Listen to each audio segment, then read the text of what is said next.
Bismillahirrahmanirrahim. Assalamualaikum warahmatullahi wabarakatuh. Hadirin jamaah rahimakumullah. Kita melanjutkan mengenai tentang taat bakti kepada kedua orang tua, taat bakti kepada kedua mertua atau orang tua istri, dan taat bakti kepada guru yang minggu yang lalu telah kita jelaskan. Kali ini sedikit saya ingin menjelaskan tentang apa saja yang harus kita taati kepada kedua orang tua mertua. Lalu apa sih batasan-batasan kita sebagai mantu terhadap mertua? Rasulullah Shallallahu Alaihi Wasallam bersabda, "Arba'un min sa'adatil mar'i antakuna zaujatuhu sholihatan, wa auladuhu abroron, wa khulatuhu sholihina, wa yakuna rizquhu fi baladih." Kalau bisa kita artikan, ada 4 kebahagiaan bagi seseorang dalam hidup ini. Yang pertama, kita mempunyai istri yang solehah. Yang kedua, kita mempunyai anak yang baik atau anak keturunan kita yang soleh dan solehah. Kemudian yang ketiga, kita mempunyai sahabat atau dalam pergaulan itu bergaulnya dengan orang-orang yang soleh dan solehah.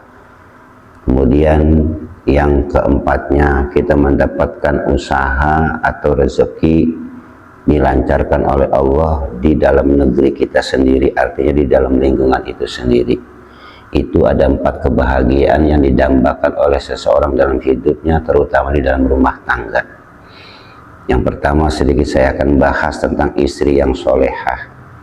Jadi kalau kita ingin bahagia dunia dan akhirat, memang yang pertama dalam hidup berumah tangga itu harus mempunyai istri yang solehah. Tapi kita tidak adil juga, kita menuntut istri yang solehah sementara kita tidak menjadi suami yang soleh. Karena kata Rasulullah, khairukum li ahli wa ana khairukum li ahlihi. Sebaik-baiknya dari kamu adalah orang yang baik dalam rumah tangganya, memperlakukan baik kepada istrinya. Wa ana khairukum li ahli, dan sebaik-baiknya orang yang berbaik kepada keluarga adalah aku. Itulah Rasulullah Shallallahu Alaihi Wasallam. Makanya kita dalam hidup ini, terutama di dalam rumah tangga, dambaan kita sebagai keluarga, yang pertama kita ingin mendapatkan istri yang soleha, dan seorang istri juga ingin mendapatkan suami yang soleh. Jadi antara soleh dan soleha ini harus sinergi keduanya. Kita juga sebagai suami tidak adil menuntut ingin mempunyai istri yang soleha sementara kita tidak menjadi suami yang soleh. Tentunya kedua-duanya ini saling berkait. Apabila kita seorang suami menjadi suami yang soleh dan kita mendapatkan istri yang soleha, mudah-mudahan dalam hidup rumah tangganya diberikan keharmonisan. Kemudian juga apabila kita dalam rumah tangga itu diberikan keturunannya juga anak-anak kita menjadi anak yang soleh dan solehah. Jadi dalam hal ini yang selanjutnya, memang kalau ingin menjadi atau mencari istri yang solehah, yang ketiga adalah kita harus hati-hati dalam bergaul di zaman sekarang ini. Termasuk kita juga seorang suami harus bergaul dengan orang yang baik, termasuk istri kita juga. Karena ciri orang yang baik itu secara zahiriahnya, apabila dia mempunyai teman atau bergaul dengan orang baik, maka itu bisa dikatakan orang itu baik. Dan sebaliknya, apabila orang itu bergaul dengan orang yang tidak baik, maka orang tersebut bisa dikatakan orang tersebut tidak baik.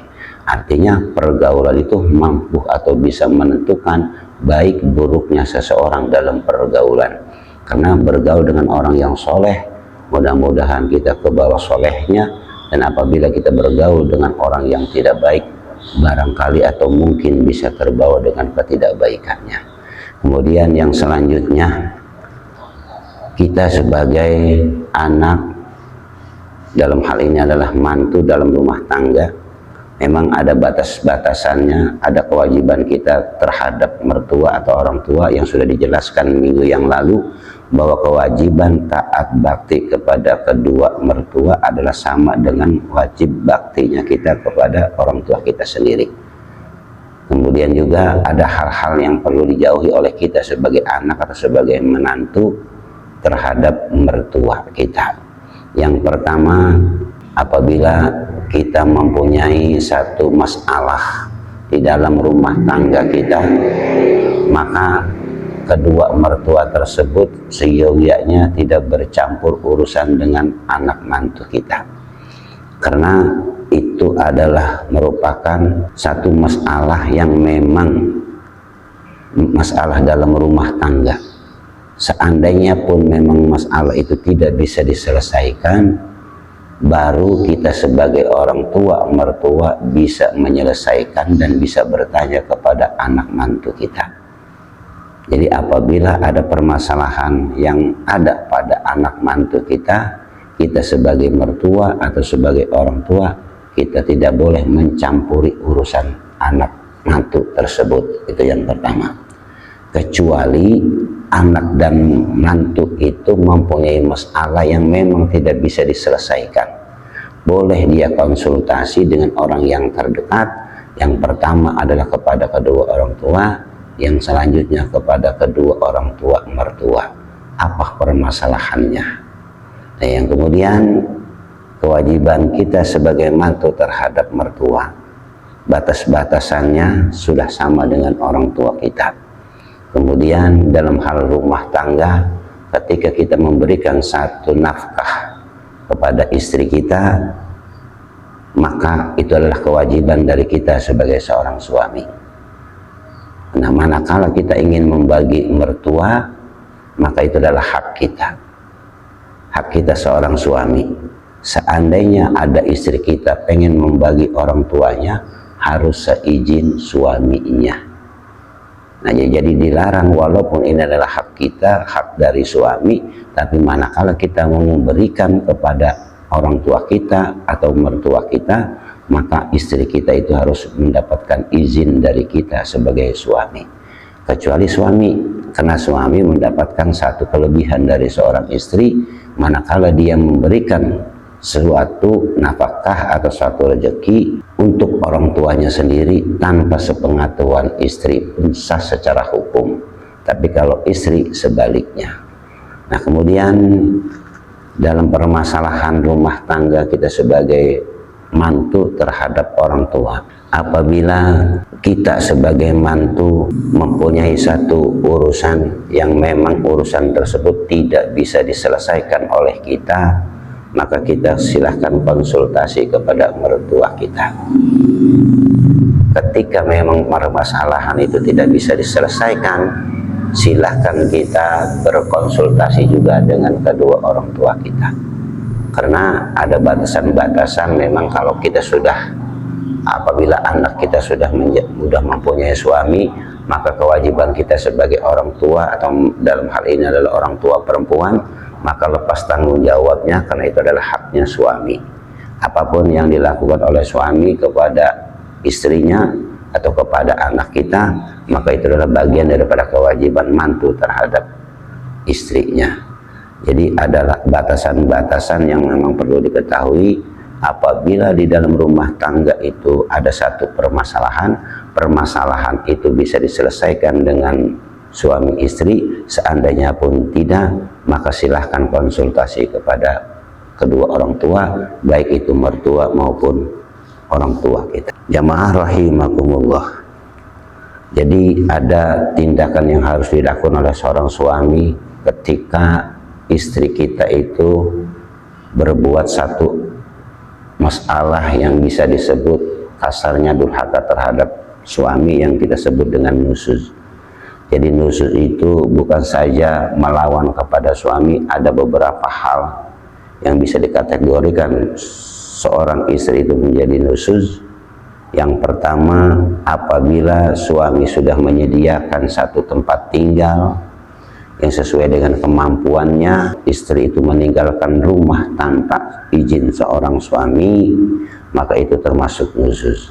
Dan yang kedua, apabila suami istri tinggal di rumah kepunyaan istri dengan izin istri, kemudian pada suatu waktu istri mengusir atau melarangnya seorang suami untuk masuk ke rumahnya, itu juga termasuk. Nah, itu nusuz juga.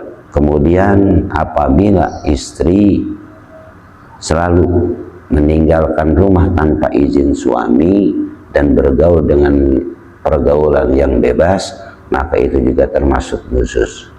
Jadi ada tindakan-tindakan yang perlu dilakukan oleh seorang suami terhadap istrinya apabila istrinya itu melakukan satu tindakan yang disebut nusuz. Pertama, suami berhak memberikan nasihat kepada istrinya bila tanda-tanda kedurhakaan itu sudah nampak. Kemudian yang kedua, yang harus dilakukan oleh seorang suami manakala istrinya itu adalah nusuz, kalau sudah nyata kelihatan oleh kita, maka ada hak untuk berpisah tidur darinya. Pisah ranjang lah bahasa sekarangnya.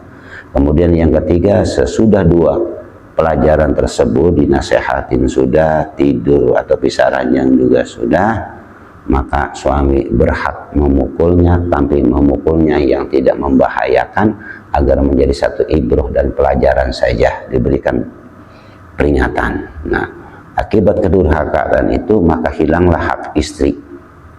Tuh, apabila dia ingin bercerai dengan suami, apabila dengan perceraian itu disebabkan dengan nusuz, maka istri tidak mendapatkan nafkah atau mut'ah dari seorang suami. Nah, itu jadi batasan mantu dengan mertua, istri dengan suami, suami dengan istri, yang seyogianya taatnya sama. Jadi ada batasan-batasan memang antara mertua dengan mantu. Yang pertama, batasan kita sebagai mantu adalah tidak boleh durhaka kepada mertua karena sama halnya dengan orang tua kita. Kemudian juga sebaliknya, mertua juga tidak terlalu jauh mencampuri urusan anak mantu manakala anak mantu itu mempunyai masalah yang memang belum bisa diselesaikan dalam masalah rumah tangganya. Nah, seandainya pun memang perlu kita turun tangan, silahkan turun tangan, tapi dengan tujuan adalah mengislah. Jadi itu saja sambungan daripada kewajiban kita taat bakti kepada kedua orang tua, taat bakti kita kepada mertua kita. Jadi mudah-mudahan ada manfaatnya. Jadi ada 4 kebahagiaan yang perlu kita lakukan kalau kita ingin bahagia di dalam rumah tangga kita. Pertama, kita mempunyai istri yang soleha, kemudian juga kita diberikan keturunan yang soleh dan soleha, dan bergaulnya pun dengan orang yang baik, dengan orang-orang yang soleh, baik suami maupun istrinya bergaulnya dengan orang-orang yang soleh atau soleha. Kemudian kita bertemu dengan usaha, artinya usahanya bisa diberikan kemudahan oleh Allah, tidak jauh dan tidak meninggalkan negeri sendiri, artinya berusaha di daerah sendiri. Mudah-mudahan ini sedikit ada manfaatnya. Wallahu muwaffiq ila aqwamit thoriq. Wassalamualaikum warahmatullahi wabarakatuh.